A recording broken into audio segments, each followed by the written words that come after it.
Aslında pek de mükemmel olmayan o eski günlere özlem duyduğunuzu hissettiğiniz oluyor mu hiç? Belki daha az özgür ama daha çok güvenli ya da her şeyin son derece basit işlediği o günlere. Bu Sırbistan'da kişisel bir ruh hali değil, toplumsal bir ruh hali. Ve bunun orijinal adı Yugonostalji. Şu anda Yugoslavya'nın da ve şu anki Sırbistan'ın da yönetildiği Sırbistan Sarayı'nın önündeyim. Belgrad'dayım. Belgrad sokaklarında Yugonostalji peşinde koşacağız. Tito'yu anlamaya çalışacağız. Yugoslavya'yı anlamaya çalışacağız. Sırbistan'ı anlamlandırmaya çalışacağız. Aslına bakarsanız bu madalyonun iki yüzü var. Bir tarafında uluslararası saygınlık, iş garantisi ve güvenli sokaklarıyla bir altın çağ hatırası. Ama diğer tarafına bakarsak sert bir diktatörlük, bastırılmış nefretler ve Avrupa'nın tam ortasında kanlı bir iç savaşla sonuçlanan bir çöküşün travması. Peki bu kadar iki farklı şey yaşanırken insanlar hangisini istiyor? Yugonostalji tam olarak ne anlama geliyor? 20. yüzyılın ortasında Avrupa'nın barut fıçısı Balkanlarda tarihin en kanlı savaşının külleri arasından eşi benzeri görülmemiş bir ülke doğuyordu. Yugoslavya. Bu masada tasarlanmış yapay bir krallık değildi. Bu dağlarda Nazilere ve onların yerli işbirlikçilerine karşı 4 yıl boyunca verilen amansız bir savaşın, dökülen kanın ve kazanılan zaferin eseriydi. Diğer Doğu Avrupa ülkelerinin aksine Yugoslavya, Kızıl Ordu tarafından kurtarılmamış, kendi halkının Josip Broz Tito liderliğindeki partizanların iradesiyle kurulmuştu. Bu kendi kendine yetme ruhu ülkenin DNA'sına işleyecek ve onu Soğuk Savaş boyunca eşsiz bir yola sokacaktı. Kurulan bu yeni sosyalist federasyonun temel harcı güçlü kelimelerle özetleniyordu: kardeşlik ve birlik. Bu sadece bir propaganda sloganı değil, aynı zamanda hayati bir toplumsal projeydi. Yüzyıllardır din ve millet savaşlarıyla birbirini boğazlamış Sırpları, Hırvatları, Boşnakları, Türkleri, Slovenleri, Makedonları ve Karadağlıları, Katolikleri, Ortodoksları ve Müslümanları tüm bu kadim kimliklerin ötesinde yeni bir Yugoslavya üst kimliği altında birleştirme ütopyasıydı. Amaç ben Sırbım, ben Hırvatım demeden önce herkesin ben Yugoslavım demesini sağlamaktı. Bugün bizler yurtta serbest gezeriz. Hatırlarız harpte geçen günleri. Yoldaş Tito sana yemin ederiz. Yoldaş Tito sana yemin ederiz. Ama bu ülkeye bir başkent de gerekliydi. Yeni devletin çekirdeğini oluşturan Sırbistan Krallığı'nın da başkenti zaten Belgrad'tı ve bir başkent için gereken tüm hükümet binaları, idari altyapı ve saray gibi kurumlara hali hazırda sahipti. Belgrad bugün Sırbistan'ın başkenti olduğu gibi Yugoslavya'nın da başkentiydi. Tito bu şehirden yönetiyordu bütün Yugoslavya'yı. Şimdi arkamda gördüğünüz yerin adı da Plata Sırbia, yani Sırbistan Sarayı. Dün Yugoslavya buradan yönetilirken bugün yine aynı şekilde Sırbistan yönetiliyor. Yani burası Sırbistan'ın merkezi yönetim binası. Belgrad aynı zamanda Sırpların yeni kurulan çok uluslu devletteki siyasi ve demografik ağırlığını da simgeliyordu. Bu durum Belgrad'ı en mantıklı seçenek yapsa da diğer kurucu halklar tarafından her zaman Sırp dominasyonunun bir göstergesi olarak algılanacaktı. Tito, dünya liderlerini bu binanın her bir Yugoslavya Cumhuriyeti'ni, yani Sırbistan'ı, Hırvatistan'ı, Slovenya'yı, Bosna Hersek'i, Karadağ ve Makedonya'yı temsil eden farklı salonlarda ağırlardı. Soğuk Savaş'ın dünyayı iki kutba ayırdığı bir dönemde Yugoslavya Devlet Başkanı Josip Broz Tito ne Washington'a ne de Moskova'ya biat etti. Bu kendine güvenen ve bağımsız duruş kısa sürede uluslararası politikada da yankısını buldu. Hindistan'dan Nehru, Mısır'dan Nasır, Endonezya'dan Sukarno gibi liderlerle birlikte dünya siyasetinde üçüncü bir yol açtı: Bağlantısızlar Hareketi. Yıl 1961. Bağlantısızlar Hareketi ilk toplantısını Belgrad'da gerçekleştiriyor. Bu şu an içinde bulunduğum park da o dönemde kuruluyor ve adına da Barış Parkı deniyor. Dünyaya barış gelmesi umuduyla buralara ağaçlar dikiliyor. Şimdi onları gezdireceğim size. Örneğin burada Nehru India var, Hindistan. Cemal Abdülnasır. 1988'de Gandhi'nin buraya diktiği ağaç bu da. Ve yine dikkat çekici bir isim, 1986 yılında Fidel Castro, Küba lideri de buraya gelmiş. 1966 yılında İran Şahı Rıza Pehlevi de burada bulunmuş, bu ağacı dikmiş. Ve barış için ağaç diken bir başka barışçıl lider Nikolay Çavuşescu. Onun da burada adı ve ağacı var. Burada da yine tanıdık bir isim, Sovyetler Birliği'nin liderlerinden Brejnev. O da 1976 yılında buraya bu ağacı dikmiş. Burada da Richard Nixon'ın bir ağacı var. Yıl 1970. Richard Nixon gelmiş buraya ağaç dikmiş. Barış Parkı'nda şimdi Türkiye'den bir liderin diktiği ağaç var mı diye baktım. Bayağı da bir gezindim, yoruldum da ağaç aramaktan. Yok, bulamadım. Ama şöyle bir detay var. Az önce gösterdiğim o Richard Nixon'ın ağacı Türk fındığıymış. Bizimle ilgili bizim adımızın geçebileceği tek yer o ağaç. Sırbistan Sarayı'nın ve Barış Parkı'nın hemen yakınındaki Sava Center gibi devasa kongre merkezleri de Belgrad'ı dünyanın diplomasi başkentlerinden biri haline getirdi. Sovyetlerin neoklasik mimarisi var da Yugoslavya'nın kendi orijinal ya da kendine özgü mimarisi yok mu? Tabii ki var. Brutalist bir mimari ve daha çok geometrik mimari olarak adlandırılıyor. Arkamda da bu Yugoslavya döneminin önemli bir yapısını görüyorsunuz. 1979 yılında yapılmış. Aslında Tito'nun ölümüne çok yakın bir dönemde yapılmış. Peki niçin yapılmış? Aslında amaç Avrupa'nın en büyük kongre merkezlerinden birini inşa etmekmiş. Böyle bir durum gerçekleşmiş de zaten. İlk yapıldığı dönemde özellikle çokça bahsettiğimiz o bağlantısızlar hareketinin toplantıları genel olarak burada yapılmış. Tito'nun ölümünden sonra, Yugoslavya'nın dağılmasından sonra da artık bir kültür merkezi olarak hizmet veriyor. İçeride sergiler, konserler, film festivalleri gibi etkinlikler düzenleniyor.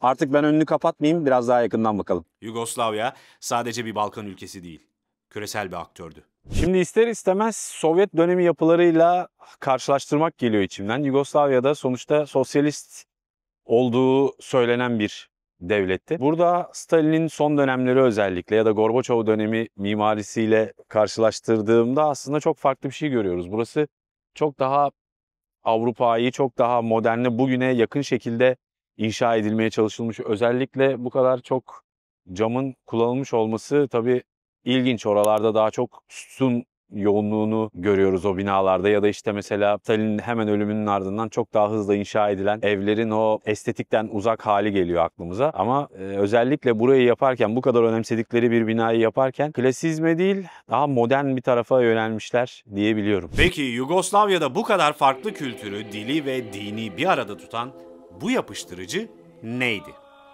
Cevap: refah. Sanayide garantili bir iş, o işle alınan bir araba ve o arabanın park edildiği, yine devletin verdiği bir ev. Yugoslav rüyasının ikinci adımı buydu. Şimdi arkamda Yugoslavya döneminin bir başka önemli eserlerinden birini daha görüyorsunuz. Bu Genex kuleleri. Tito ölmeden bir yıl önce, yani 1979 yılında inşaatı tamamlanmış. Uzun olan kule konut için yapılmış. Daha kısa olanı ise bir iş kulesi olarak tasarlanmış. İş kulesi şu anda boş. İçi boş durumda ama konut kulesi olan hala aktif bir biçimde kullanılıyor. Gördüğünüz gibi bir de 26. katta 2 katlı bir köprü var iki bina arasında, geçiş sağlıyor. En üstte de yine çok ilginç bir şey var. Orası bir restoran, en üstte gördüğünüz yer. Aslında ilk yapılırken döner olması planlanmış ama o döndürme işini bir türlü çözememişler. O yüzden sabit. Onun dışında aslında simgelediği şey şu: şehrin silüetinde bir deniz feneri gibi görünmesi için yapılmış. Bir de tabii Yugoslavya'nın ekonomik gücünü aslında hem halka propaganda olarak göstermek hem de dünyaya göstermek için yapılmış. Neden böyle diyorum? Yapıldığında Yugoslavya'nın en yüksek binalarından biri. Sırbistan'da bu yükseklik sanırım bundan 10 yıl önce falan aşılabilmiş. O yüzden yapıldığı dönemde çok yüksek ve çok iddialı bir bina. Çok gösterişli bir bina. Şimdi ise biraz nasıl diyeyim, köhnemiş durumda. Yeni Belgrad'ın bu devasa blokları sadece beton yığınları değil, aynı zamanda kırsalın yoksulluğundan şehre daha iyi bir yaşam umuduyla gelen milyonlarca insan için tasarlanmış yeni bir yaşam alanıydı. Savaş sonrası Avrupa'sının en büyük planlı şehir projelerinden biriydi bu. Az önce size Belgrad'ın batı kısmındaki Genex kulelerini göstermiştim. O Belgrad'ın batı girişini temsil ediyor. Bu arkamda gördüğünüz Rudo binaları ise Belgrad'ın doğu girişinde. Bunlar Sırpça'da üç kız kardeş olarak da anılıyor. Üç kız kardeş olarak da biliniyor. 1976 yılında inşa edilmiş ve o Yugoslavya'nın brutalist ve geometrik tarzını yine bünyesinde barındırıyor. Dışarıdan bakınca yine karanlık bir havası var. Ama genellikle bu binalar böyle görünmesine rağmen içleri tamamen modern, düzenli şekilde hala yaşamaya devam ediyor. İçlerinde insanlar yaşıyor zaten ama dışına bakım yapmayı pek düşünmemişler ya da bunun için para ayırmamışlar gibi de duruyor. Ama o Yugoslavya nostaljisinin izlerini de taşımaya devam ediyor burada. Dış cepheleri birazcık ürkütücü görünse de bence iç düzenlemeleri, yani bahçe düzenlemeleri gayet düzenli bir şekilde yapılmış ve o düzen de pek bozulmamış açıkçası. Hala insanlar burada bahçelerinde bu yapıların keyifli vakit geçirebiliyorlar. Çocuklar oyun oynayabiliyorlar, eğlenebiliyorlar. O açıdan aslında derli toplu bir yaşam için hiç fena bir seçenek değil. Bugün bize soğuk ve yabancı gelebilen bu brutalist mimari o gün için gelecek demekti. Dürüst, süssüz, fonksiyonel ve en önemlisi herkese eşit bir modernlik sunuyordu. Yugoslavya nedir? Yugoslavya işte arkamda gördüğünüz binalar halk için inşa edilmiş, hızla inşa edilmiş, estetikten uzak yapılar. Her bir sitenin içinde okul, kreş, park gibi sosyal donatı alanları vardı. Her bir daire feodal geçmişten, köydeki çamurlu yollardan ve çok aileli evlerden bir kopuşu simgeliyordu. Yugoslavya'yı arıyoruz ya, o eski Yugoslavya nerede yaşıyor diye, işte burada yaşıyor. Burası Yeni Belgrad bölgesine ait bir bölüm. Burada tamamen Yugoslavya dönemi bloklarıyla inşa edilmiş siteler var. Şu anda tamamen estetikten uzaklar, eskiler, köhne hale gelmişler ama yaparlarken birçok şeyi de düşünmüşler. Bu bahçenin tam ortasında böyle bir çocuk parkı inşa edilmiş. Diğer tarafta oturma alanları yapılmış ve her blok kendi içindeki alanlardan iki taraftaki sokağa da böyle küçük koridorlardan açılıyor. Yugoslavya'nın hayaleti nerede yaşıyor? Yugoslavya'nın hayaleti işte buralarda, Yeni Belgrad'da yaşamaya devam ediyor. Ve Yugoslavya üretimi o efsane ürün, Yugo.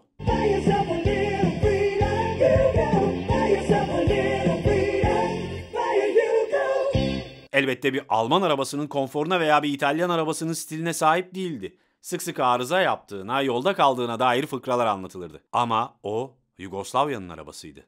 Ulaşılabilirdi. Ve bir Yugo sadece bir araba değildi. O tekerlekli bir pasaporttu. Doğu bloğundaki insanların hayal bile edemeyeceği bir özgürlüktü. Bir işçi ailesinin yazın arabalarına atlayıp Hırvatistan'ın Adriyatik kıyısındaki o muhteşem sahillere tatile gidebilmesi demekti. İşte Yugoslav rüyası buydu. Devletin sağladığı bir iş, o işle alınan bir araba ve o arabanın park edildiği yine devletin verdiği modern bir ev. Güvenli, öngörülebilir ve batıya kıyasla belki sade ama doğu blokuna kıyasla inanılmaz derecede özgür bir yaşam. Peki bu rüyanın bedeli neydi?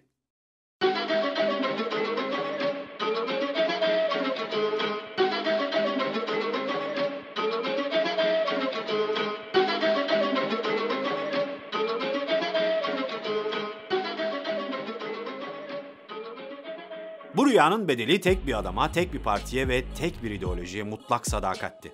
Bu sistem dışarıdan fazlalıklara izin veriyor gibi görülse de alttan alta her türlü milliyetçiliği ve siyasi muhalefeti acımasızca bastırıyordu. Bastırılan her milliyetçilik, ertelenen her siyasi kriz, o gün sağlam görünen temelin altına döşenen birer dinamitti. Birçok tarihçi ve o dönemi yaşayan insan tek bir tarihi işaret ediyor. 4 Mayıs 1980. Yani bu devleti 35 yıl boyunca demir bir iradeyle bir arada tutan o karizmatik ve otoriter liderin Josip Broz Tito'nun öldüğü gün. Gururludur bugün herkes işinde, hem de yurtta yeni hep ne gideriz. Büyük güzel makineler coşacak, yoldaş Tito sana yemin ederiz.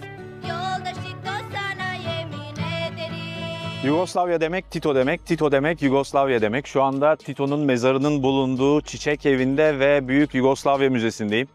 Şimdi içeriği gezeceğiz. Konunun detaylarına biraz daha burada girebileceğiz. Tito farklı halkları ve dinleri bir arada tutan, hem saygı duyulan hem de korkulan bir yapıştırıcı gibiydi. Şimdi binaya doğru giderken size bu binadan biraz bahsedeyim. Burası aslında 1975 yılında bir kış bahçesi olarak inşa ediliyor. Buranın orijinal adı Çiçekler Evi. Tito'nun dinlenme alanı burası. Tito burayı o kadar çok seviyor ki öldükten sonra da buraya gömülmek istiyor. Dolayısıyla 1980'de vefat ettiğinde de binanın merkezi bir kısmına mozole yapılıyor ve Tito oraya defnediliyor. 2013 yılında eşi de vefat etti. O da yine aynı şekilde onun yanına defnedildi. O hem Sırp milliyetçiliğini hem de Hırvat milliyetçiliğini hem de diğerlerini aynı anda bastırabilen tek güçtü. O öldükten sonra bastırılan tüm o eski nefretler, siyasi hırslar ve tarihi travmalar bir bir yüzeye çıktı. Ekonomik krizde bu ateşe benzin döktü. Kardeşlik ve birlik sloganı yerini Büyük Sırbistan, bağımsız Hırvatistan hayallerine bıraktı. Ve o hayaller ülkeyi tarihin en kanlı iç savaşlarından birine sürükledi.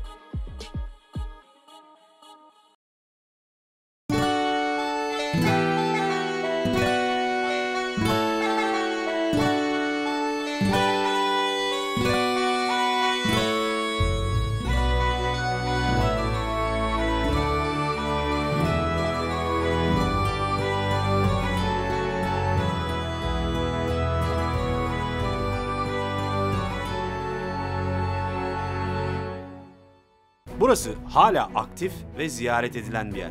Eski Yugoslavyalılar, turistler, gençler. Şimdi de Joseph Broz Tito'nun mezarının mozolesinin yattığı yerin hemen önündeyim. Arkamda gördüğünüz bu mermer sandığın altında Tito'nun naaşı var. Buraya defnedildi ve üzeri böyle bir mermerle kapatıldı. Aslında ben daha etkileyici bir yapı bekliyordum, doğrusunu söylemek gerekirse.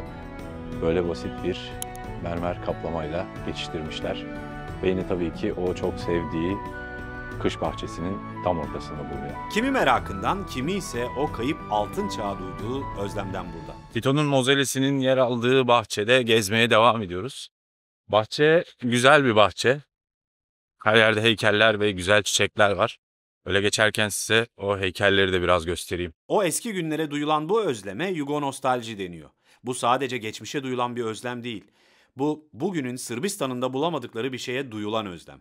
Ekonomik güvenlik, iş garantisi, uluslararası saygınlık ve belki de en önemlisi daha büyük ve daha anlamlı bir kimliğin parçası olma hissi. O zamanlar pasaportumuz değerliydi diyorlar. Her yere gidebiliyorduk. Herkesin bir işi, bir evi vardı diyorlar. En azından geceleri kapımızı kilitlemeden uyuyabiliyorduk diye cevap veriyorlar. Yugonostaljinin detaylarına Yugoslavya Müzesi'ni gezerken gireceğiz. Bu fenomen Sırbistan'da diğer tüm ardıl cumhuriyetlerden daha güçlü bir şekilde kendini gösteriyor. Şimdi Tito'ya gönderilen hediyeler bölümünü gezerken harika bir şey gördüm. Tabii ki onu size de göstereceğim. Tito'ya Türkiye'den gönderilmiş bir hediye. Ortada bir Atatürk büstü var. Altta Türk gücü yazıyor. Hemen önünde bir kanısıyla bir kadın. Arkada yine savaşa mermi taşıyan başka bir kadın. Diğer tarafta da karşı tarafı gözleyen bir asker görünüyor. Ve tabii ki üstte de bayrağımız. Bayrağımız burada da dalgalanıyor. 2017 yılında Gallup tarafından yapılan kapsamlı bir anket, Yugonostaljinin eski Yugoslavya coğrafyasındaki en net fotoğrafını bize gösteriyor. Yapılan kapsamlı kamuoyu yoklamaları Sırp halkının ezici bir çoğunluğunun, %81'inin Yugoslavya'nın dağılmasının ülkelerine faydadan çok zarar getirdiğine inandığını ortaya koyuyor. Yani müzede dikkatimi çeken şeylerden bir tanesi de Stalin'in adının hiçbir yerde geçmiyor olması. Bütün liderler var, dönemin liderleri var tabii ama o dönemin Sovyet lideri Stalin'in herhangi bir hediyesini ya da ona ait bir izi göremedim. O dönemin politikası buraya da yansımış. Sırbistan özelindeki Yugonostalji yalnızca sosyalist dönemin ekonomik güvenliği, sosyal dayanışması ve çok kültürlü yapısına duyulan bir özlem değil. Aynı zamanda Yugoslavya'nın federasyon içindeki merkez ulusu ve bağlantısızlar hareketinin lideri olarak sahip olduğu uluslararası statü, prestij ve güç kaybına yönelik derin bir kederi de içeriyor. Bizim imparatorluk kaybetme travmamıza benzetilebilir. Yine bakın o dönem Yugoslavya'da birlikte yaşayan halkların tamamının geleneksel kıyafetlerle gösterildiği küçük bebekler. Şurada bir fesli Bosnalı görüyorum, bir Boşnağı görüyorum. Yanında yine eşi var. Burada da yine aynı şekilde Arnavutlar, Sırplar bir arada gösteriliyor. Ancak bu nostalji kendi içinde derin bir paradoks da barındırıyor. Bir yanda Tito'nun kardeşlik ve birlik idealine dayalı çok uluslu Yugoslavya'sına özlem duyulurken, diğer yanda ülkenin dağılmasından birinci derecede sorumlu tutulan Slobodan Milosevic gibi milliyetçi figürlerin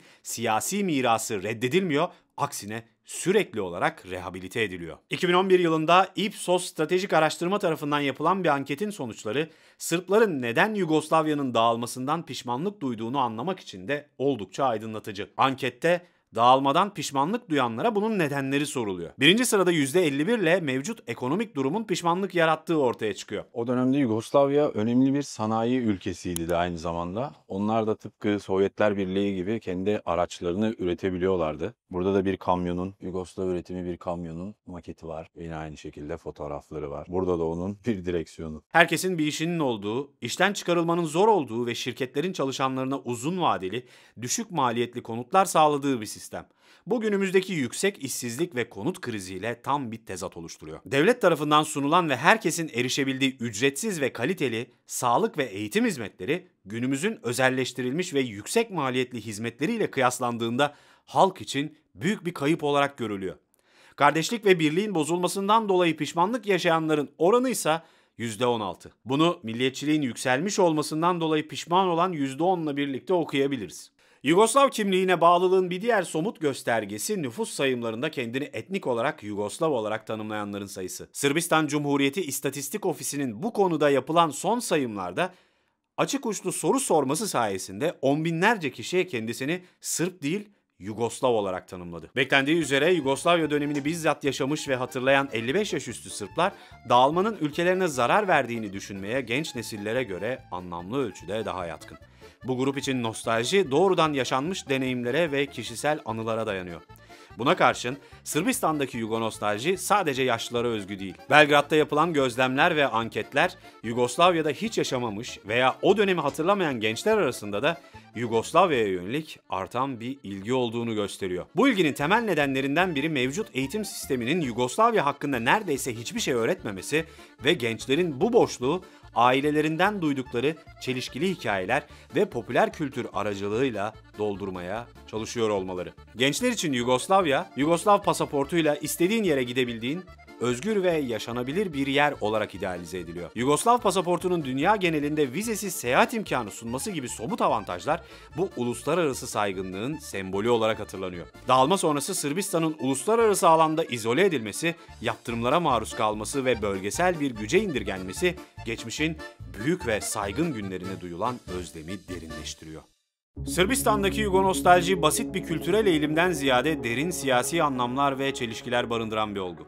Yugoslavya'nın dağılmasının ardından Sırbistan'daki siyasi elitler kendi meşruiyetlerini sağlamlaştırmak için tarihi manipüle etme ve yeniden yazma yoluna gittiler. Bir yanda Yugoslavya'nın antifaşist partizan mirası ve kardeşlik ve birlik ideali gibi unsurlar Yugonostaljik bir söylemle sahiplenilirken diğer yandan 2. Dünya Savaşı'ndaki milliyetçi Çetnik hareketi gibi antikomünist grupları aklama ve rehabilite etme çabaları da gözlemleniyor. Bu durum birbiriyle çatışan iki farklı geçmişin anlatısının kamusal alanda aynı anda var olmasına yol açarak bir hafıza karmaşası yaratıyor. Sırbistan'daki Yugonostaljinin en temel ve en çok tartışılan çelişkisi birbiriyle taban tabana zıt iki siyasi mirasa aynı anda duyulan sempati.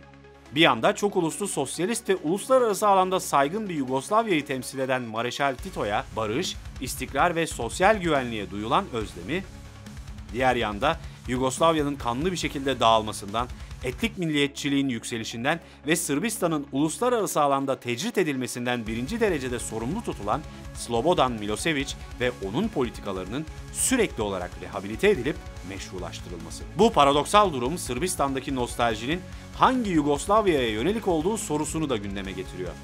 Eşit halkların bir arada barış içinde yaşadığı idealize edilmiş bir Yugoslavya mı, yoksa Sırbistan'ın bölgedeki hakimiyetini ve baskın rolünü sürdürdüğü bir büyük Sırbistan projesinin örtülü bir adı olan Yugoslavya mı?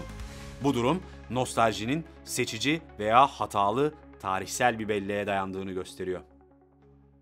Sırbistan'da ve özellikle başkent Belgrad'da Yugonostalji günlük yaşamın ve tüketim kültürünün ayrılmaz bir parçası. 1970'ler ve 80'lerin Eurak sahnesi Sırbistan'da hala büyük bir popülerliğe sahip. Efsanevi grupların Belgrad'daki konserleri on binlerce kişiyi bir araya getirmeye devam ediyor. Burada da Yugoslavya döneminde müzik yapmış müzisyenlerin enstrümanları, örneğin bu Branko Marusic'in keyboarduymuş. Burada bir başka muhteşem bir gitar var. Gerçek bir retro. Burada bir caz kasa var. Yine muhteşem. Rubin marka. Burada bir başka caz kasa, bir gitar var. Burada bir Ludwig var, bateri. Etrafta da yine o dönemin Yugoslav müzisyenlerinin fotoğrafları buralara konmuş. Yine burada dönemin teknolojisini görebileceğimiz bir alan var. Yugoslav dönemini konu alan veya o döneme göndermeler yapan filmler ve belgeseller büyük ilgi görüyor. Girişimciler Yugo nostaljinin ticari potansiyelini de keşfettiler. Belgrad'da efsanevi Yugo arabaları ile yapılan şehir turları oldukça popüler bir turistik aktivite. Eski Yugoslav bayrakları, armaları ve Tito portreleri birer dekorasyon ve satış nesnesi. Bu ticarileşme süreci bir yandan nostaljiyi siyasi içeriğinden arındırarak onu güvenli bir retro trende indirgerken, diğer yandan da Yugoslavya'ya ait sembolleri kamusal alanda sürekli görünür kılarak hafızanın tamamen silinmesini engelliyor. Sırpların savaşı savaş gibi yapmadığını, hemen silahsız halka saldırdığını ve etnik temizliklere giriştiğini tarihi deneyimlerden çok iyi biliyoruz. İlk örnek Bosna. Hemen ardından da 99'da Kosova'da böyle bir olay yaşandı. Sırplar Kosovalılara saldırmaya başladılar. Sivil halkı öldürmeye başladılar. İnanılmaz katliamlar yaşanıyordu ki NATO bu durumu durdurabilmek için Belgrad'ı bombalamaya başladı. Belgrad'da bugün o bombalamanın izleri hala var. Bazı bakanlık binaları, örneğin Savunma Bakanlığı'nda hala bu iz duruyor. O bombardıman o kadar onları rahatsız etmiş ki yaptıkları katliamdan daha çok getirmişler bu önemli meydana bu anıtı dikmişler. Sonuç olarak Sırbistan'daki Yugo nostalji geçmişe yönelik basit bir özlemden çok bugünün kronik siyasi, ekonomik ve sosyal sorunlarına yönelik güçlü bir tepki. Bu fenomen Sırbistan'ın hem kendi geçmişiyle hem de bugünkü kimliğiyle olan sorunlu ilişkisinin bir barometresi. Bu karmaşık ve çelişkili duyguyu anlamak sadece Sırbistan'ın değil, diğer tüm post-Yugoslav coğrafyasının bugünkü durumunu ve gelecekteki potansiyel yörüngelerini kavramak için de kritik bir öneme sahip.